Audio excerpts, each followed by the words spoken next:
Welcome back to Life Canvas by Raphael. I've been thinking a lot lately about what happens to love after the wedding. Oh, yeah. It's like you have that initial spark, and then where does it go? Yeah. Today we're going to deep dive into why some couples seem to lose that loving feeling. Okay. And even more importantly, what they can do to get it back. It really is a timeless mystery, isn't Yes, it? it is. And the answer might be a lot simpler than we think. Okay. It all comes down to something called love languages. Love languages. Yes. I am intrigued. Yeah. This reminds me of a conversation I had on a plane once. Oh. I was talking to this guy. He was on his third marriage and totally bewildered. Oh, no.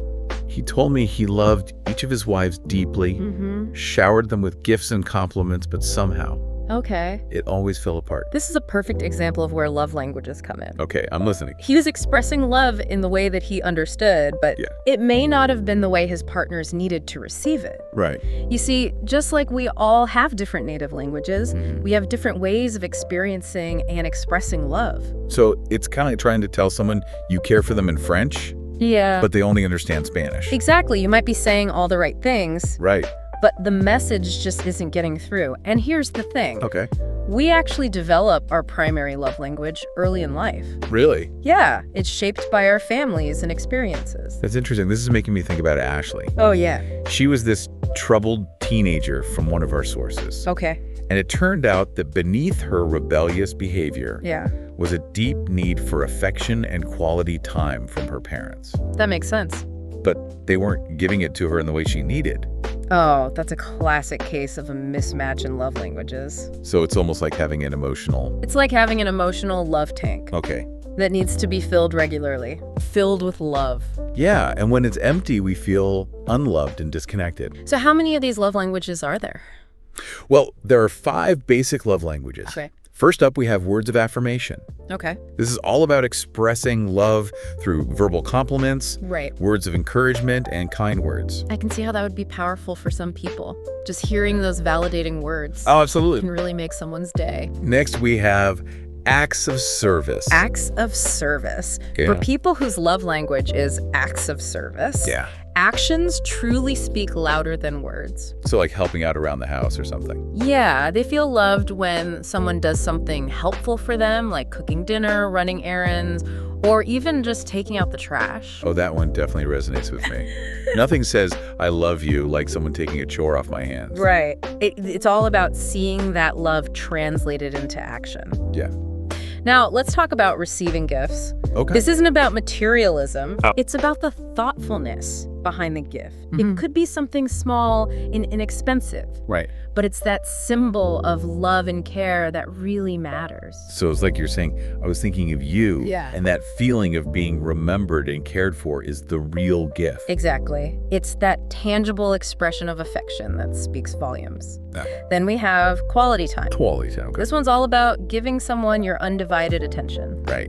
being present in the moment with them, really listening, and engaging in activities you both enjoy. In today's world, where everyone's constantly distracted, I think quality time has become even more precious. Absolutely. It's about making that person feel like they're the most important thing in the world to you at that moment. That's so true. And finally, we have physical touch. Physical touch. This love language is all about expressing affection through physical contact. Okay. Like hugs, kisses, holding hands, cuddling. This one seems a bit tricky to me. Oh, yeah. I imagine physical touch can be easily misinterpreted if it's not someone's primary love language. You're right. It's crucial to be sensitive to individual boundaries and preferences. Right. But for some, physical touch is a deeply reassuring and affirming way to experience love. Okay. It's about that close connection and sense of security. Okay, so we've got these 5 love languages. I do. But let's go back to that guy on the plane, Okay. the one on his third marriage. How could understanding love languages have helped him? Well, let's imagine his first wife's love language was quality time. Okay. She may have felt neglected even though he was showering her with gifts. Yeah. Because what she really craved was his focused attention. So even though he was expressing love in his own way, Yes. it wasn't hitting the mark It wasn't. because he wasn't speaking her language. Exactly. It's like he was trying to feed her steak when she was craving pasta. This is getting really interesting. I know, right? So how do we figure out which love language we speak and which one our partner speaks? Well, there are a few things you can do. One way is to pay attention to how you most naturally express love to your partner. Okay. What actions or words just come most easily to you? So if I'm always picking up little gifts for my partner, maybe that's a clue that receiving gifts is important to me. Exactly. And on the flip side, think about the things your partner does that make you feel most loved. Okay. Do you light up when they compliment you? Or maybe you feel most connected after spending quality time together. This is making me think about how my partner is always doing little chores around the house for me. I never really thought of it as a love language, but it definitely makes me feel appreciated. There you go. Now here's another tip. Okay. Pay attention to what your partner complains about or requests most often. Oh, you're saying their complaints could be a clue to their unmet love language needs? Precisely. For example, if your partner often complains that you're not listening to them, Yeah. their primary love language might be quality time. Or if they're always asking for help with tasks, acts of service might be their thing. Wow, that's really insightful. Yeah. So their complaints aren't necessarily nagging. Yeah. They're actually cries for love. Often, yes. And of course, the most direct approach is to simply ask your partner what makes you feel most loved and appreciated. I love how understanding love languages encourages open and honest communication. Absolutely. And don't be afraid to have fun with it. You can take online quizzes together, read books on love languages, Okay. or even create your own little love language challenge where you try to express love to each other in different ways for a week. That sounds like a fun way to keep things interesting It is. and learn more about each other in the process. Okay, so let's say we've put in the work. We've figured out our love languages in our partners. What happens next? How do we actually start speaking each other's language? That's when the real magic begins. Okay, tell me more. The next step is to make a conscious effort to speak your partner's love language consistently. Right. And this doesn't mean neglecting your own needs or pretending to be someone you're not. Yeah. It's about stretching yourself a little, Okay. stepping outside your comfort zone, Yeah. and finding ways to show your partner you care in a way that truly resonates with them. It's like learning any new language. Yeah. It takes practice and dedication, but the rewards are huge. Okay, let's get practical here. Okay. What are some specific examples of how we can speak each of the love languages? Let's start with words of affirmation. For words of affirmation, it's all about verbal expressions of love and appreciation. So instead of just thinking to yourself, wow, my partner looks great today, tell them. Oh. Leave a little note saying, I love your smile. Or, I'm so proud of you for achieving that goal. I can see how those simple words could really brighten someone's day. Absolutely. Now, for acts of service, think about what would lighten your partner's load. Yeah. Maybe it's doing the dishes without being asked, Yeah. offering to pick up groceries, Mm-hmm. or taking over a chore they usually handle. It's about showing you care by taking action, Yes. not just making promises. Exactly. For receiving gifts, it's all about thoughtfulness. It doesn't have to be expensive. It's about showing you were thinking of them. Right. Pick up their favorite coffee on your way home, bring them flowers for no reason, or surprise them with tickets to an event they'd love. You know, I'm starting to realize that I've been subconsciously speaking this love language my whole life. Really? I love giving thoughtful gifts. There you go. Now for quality time, make an effort to schedule dedicated time together, free from distractions. Okay. Put away your phones, turn off the TV, Right. and really focus on each other. Go for a walk, cook dinner together, Yeah. or simply cuddle up and have a meaningful conversation. I think a lot of couples struggle with this one, Yeah. especially with the constant demands of work and life in general. Yeah, it's hard. But it sounds like it's crucial for maintaining a strong connection. It is. And finally, for physical touch, find ways to incorporate more physical affection into your daily interactions. Okay. Hold hands while walking, give each other back rubs, or simply offer a warm hug when your partner needs it. It sounds like speaking our partner's love language is really about making an effort to understand their needs. It is. And then showing love in a way that they can truly appreciate. Yes, But let's be honest, even in the best relationships, sometimes that initial spark fades. it happens. Can understanding love languages help rekindle that flame? Absolutely. In fact, that's where love languages become even more crucial. Oh. You see, that initial euphoria of falling in love, Yeah. it's often temporary, but true love is a choice. It's a commitment to nurturing the relationship, even when those butterflies have flown away. So it's not just about grand gestures or passionate declarations of love. No. It's about those consistent, everyday actions that speak to our partner's heart. Exactly. And that's where speaking their love language comes in. Okay. By making a conscious effort to show love in a way that resonates with them, you can keep that connection strong and prevent those feelings of neglect and resentment from creeping in. So, going back to our friend on the plane. Okay. Let's say his second wife's love language was acts of service. Okay. Maybe he thought he was being loving by bringing her flowers and writing her poetry.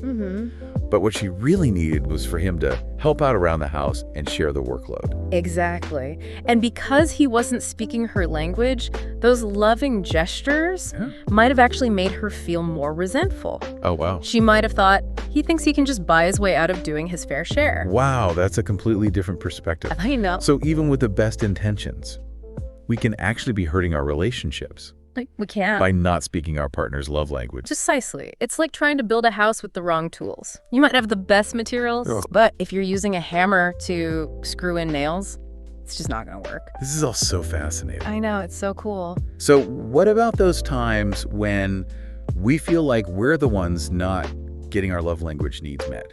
Yeah. How do we communicate that to our partner without sounding needy or demanding?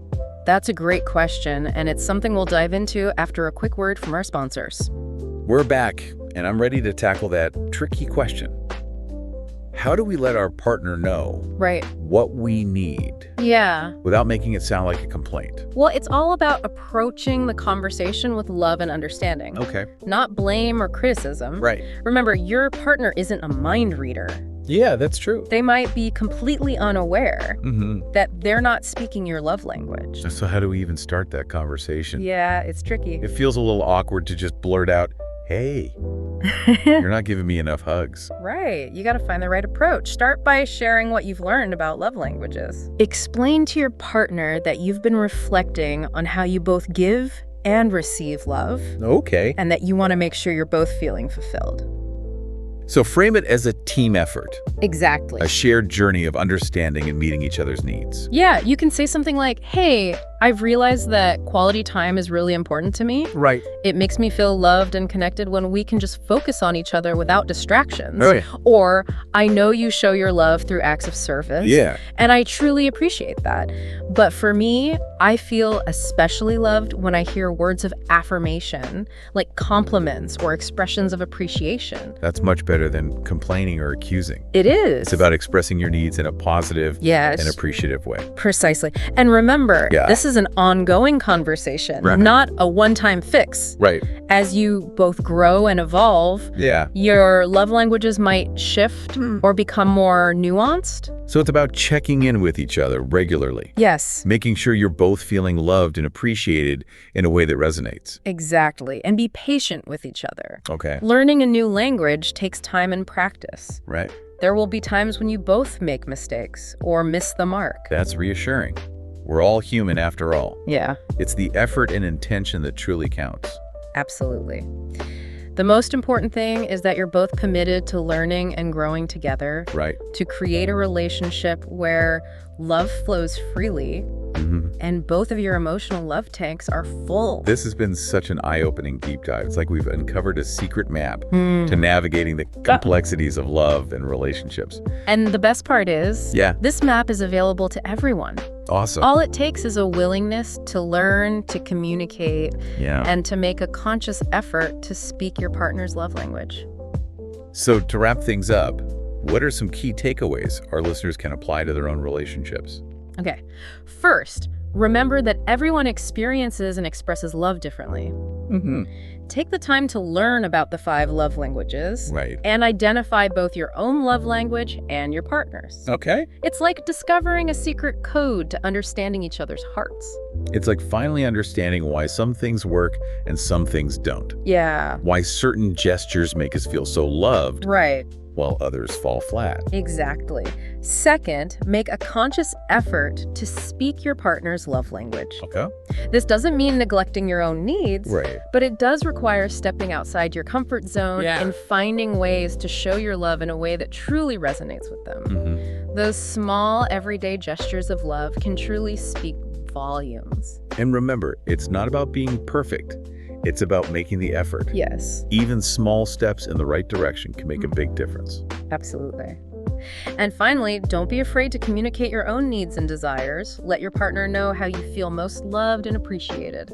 Open and honest communication is the foundation of a strong and healthy relationship. This has been such an insightful conversation. Thank you so much for joining us on this deep dive into the world of love languages. Remember, true love is a choice we make every day. By understanding and speaking each other's love language, we can create relationships that are not only lasting, but deeply fulfilling. And before we go, we have a challenge for you. Take some time this week to reflect on your own love language and that of your partner. How can you better express love in a way that your partner will truly appreciate? We'd love to hear your thoughts. Thanks for listening to Life Canvas by Raphael. Don't forget to subscribe, like, and share so you don't miss out on future deep dives. We'll see you next time.